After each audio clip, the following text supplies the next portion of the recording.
In July 2015, the Central Bank of Nigeria stopped providing foreign exchange for the importation of more than 40 items. Well, that has now changed. The new leadership of the CBN says it will intervene from time to time just to ensure that foreign exchange is available for the importation of items that had been restricted from the official market. Tonight, our focus is to find out how significant this new policy is from the CBN. Babajide Ogunsowo, founder of Leadership by Data, and Channels Television's data analyst, is here to share insights on this issue. Thank you very much, Babajide. Good evening, Anne. Good evening. I mean, the CBN is already taking a new stance from what we have seen on the ease of accessing foreign exchange policy for importation. But how important is this move at this time? The move is important, and but before we go into this move, today is a very important day, and that's because exactly on this day, 8.5 decades ago, the great musician Fela Kuti was born. Tonight isn't just about the greatness of his melody and his music. Tonight is about, Anne, what will make you dance if I give you 1,000 naira or if I give you just $1? And for a lot of Nigerians, they will dance more if I give them $1. With respect to this policy, Anne, this policy initially started from June 2015. The CBN had its reasons why it said it was going to be restricting some imports from accessing currency at the official market. But that has changed. But a lot of investors still see this as a policy uncertainty, and they're asking what will be the next policy even after this. And I'll explain why. Let's take a look at what had happened and what the CBN was saying even 3 years after it made this policy. Policy came in 2015, and in 2018, the CBN made it clear that this policy had led to a lot of establishment of new industries. The CBN said its policy of restricting FX had led to the growth and employment benefits, using the CBN's words. Based on the same policy, had created phenomenal results. In summary terms, the same CBN had said its policies 3 years after were working. Now we have a new leadership of the CBN, and the leadership of the CBN is currently saying those policies did not work. And they are saying this new policy of allowing new businesses or businesses to access the official market will create employment and will create factories, even though this former CBN had said factories had been created. In summary, what we are saying is the CBN has to become the central bank of Nigeria and stop being the central bank of politics.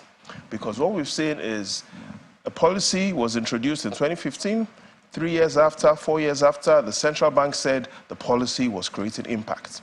Now, under a new leadership, the central bank is saying the policy did not create impact. And so going forward, the central bank has to go back to its core responsibilities of being the central bank of Nigeria and no longer the central bank of politics. But what are the real reasons behind volatility, I mean, in the exchange rate, especially when we talk about the parallel market? So clearly, going by the basic principles of economics, the returns on Naira investments are lower than the rate of inflation. So if you look at the returns on government bonds, on savings, people don't have the incentive to hold the Naira, and so they are looking for other currencies that have given them incentives. So the demand for the dollar has increased, and the supply for the dollars has not met the demand. That is what has happened traditionally. But beyond what has happened traditionally, Anne, the evidence also shows that even at the official markets, the foreign exchange has not been stable. And so investors are saying, if at the official market, going by history, the value of the Naira keeps depreciating at the official markets, then clearly it creates even more panic at the parallel market. So let's look at the history of what has gone on at the official market since when this policy was introduced within June, the last day of June and into the 1st of July. June 2015, the policy was introduced. Officially, the dollar was trading at 196 naira. A year after, 282 naira, 305 naira.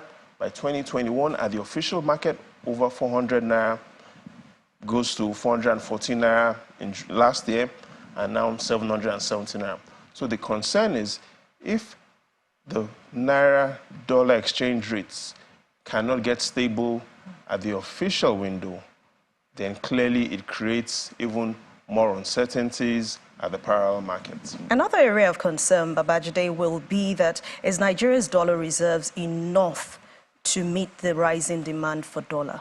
You know, Anne, the truth about the dollar reserves and the value of the naira is actually a myth, and I'll explain that to you. Let's take a look at the dollar reserves versus our exchange rate, and it allows us to know if our focus should really be on the dollar reserves or on something else. Here's what I mean. Dollar reserves, October 2020, $42 billion, exchange rate 157 naira. Even though we still had $42 billion reserves as at 2019, exchange rate 306 naira. Same dollar reserves, 2 different periods, 2 different values. $42 billion 2012, 157 naira. 7 years after, dollar reserves was able to hit $42 billion again, but exchange rate had depreciated to 306 naira. Another example, October 2015, dollar reserves $30 billion. Official exchange rate 197 naira to a dollar. Again, if it's going by dollar reserves, you will expect that if we are still at $30 billion dollar reserves in 2017, we'll have the same exchange rate. But that didn't happen. Same dollar reserves, different period, different exchange rates. Again, the dollar reserves are not the only factor creating the depreciation of the naira. June 2006, dollar reserves $33 billion. The foreign exchange 128 naira to a dollar officially. Our dollar reserves is back to $33 billion, but the exchange rate is now 128 naira. And the point I'm making is, over time, we have believed that the dollar reserves was the real McCoy to protecting the naira. But the evidence shows that it goes beyond dollar reserves. The evidence shows that there are several factors that leads to the currency getting weaker or stronger. And one major thing is the central bank and the federal government has to come clear. Does the nation intentionally want to have a weaker naira, or do we deliberately want to have a stronger naira? A weaker naira, if it is well managed, yes, allows our imports to grow better. A stronger naira has its consequences. And the evidence shows that in the last 3 decades, we have not come clear on what path do we want to follow. Do we want to follow a weaker naira and deliberately justify it, or do we want to go with a stronger naira?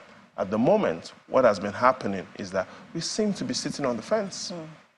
But what should be the next move by the CBN now going forward?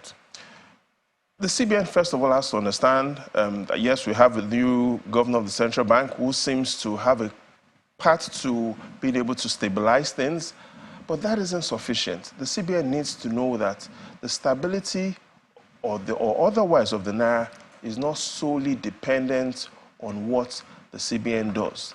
There are several other factors beyond the CBN that the government needs to be concerned about. If there are 3 words I'll talk about, incentive to produce. The central bank, more than ever before, has to give businesses incentives to produce. Here's what I mean. 2015, when this policy happened, total trade of the country, 16 trillion naira, 41% of that was import dependent. In other words, we imported 41% of that total trade value. One of the things the policy wanted to achieve was to increase imports. But let's look at what has happened over time, especially in the last 3 years. 2020, our import ratio shot up to 61%. 2021, 60%. And last year, even worse than what it was in 2015. In other words, and one major thing that has led to the stability and instability of the naira is that we are importing much more than we have ever done. Our import value is not only going up, our import volumes are going up. So 3 words that should be on the mind of the CBN and of the mind of other stakeholders going forward is that incentive to produce. If we do not improve on our productivity per capita, the Naira will keep getting weaker. The words incentive to produce. All right, so incentive to produce, that's the last line. Thank you very much. I'm not giving you an incentive to run away now. Okay, Babajide Ogunsawo, founder of Leadership by Data and Channel's television data analyst. Thanks a lot for your contribution, as always, on the News at 10.